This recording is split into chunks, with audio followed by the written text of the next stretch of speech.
இது கவர்மெண்ட்டில் கூடிய சீக்கிரத்தில் வரதான் போகுது.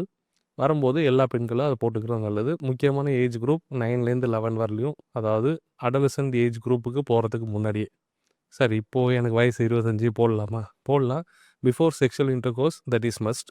9-11 இயர்ஸில் போடும்போது 2 டோஸ் போதும். ஆஃப்டர் 16 நமக்கு 20 இயர்ஸ்க்கு அப்புறம்னா நீங்கள் 3 டோசஸ் போடுற மாதிரி இருக்கும். இது ஹெச்பிவி வைரஸ்னால் வரக்கூடிய கர்ப்பப்பை புற்றுநோயை கண்ட்ரோல் பண்ணுறதுக்கு வாய்ப்பு இருக்குது. அதை தவிர ஒரு 5% மற்ற ரீசன்ஸ்னால வரலாம். அது இந்த வைரஸ் இந்த வேக்சினேஷனால் கண்ட்ரோல் பண்ண முடியாது.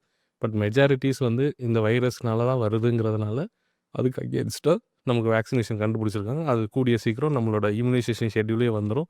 ஸோ தட் இந்தியா ஃபுல்லாக அது எல்லாருக்குமே வேக்சினேஷன் போடுறதுக்கு ஏற்பாடு நடந்துகிட்ருக்கு. இப்போதைக்கு இருக்கிற புற்றுநோயில் கர்ப்பப்பை புற்றுநோய் கிட்டத்தட்ட ஃபாலிங் ட்ரெண்டில் போயிட்டுருக்கிறதுக்கான வாய்ப்பு இன்னும் கூடிய சீக்கிரத்தில் ஸ்டார்ட் ஆக போகுது. கர்ப்பப்பை புற்றுநோய்க்கு அகேன்ஸ்டாக தடுப்பூசி வந்த பிறகு மோஸ்ட்லி ஹெச்பிவி வைரஸ்னால் வரக்கூடிய கேன்சரை இது மூலமாக தடுக்கிறதுக்கு வாய்ப்பு இருக்குது.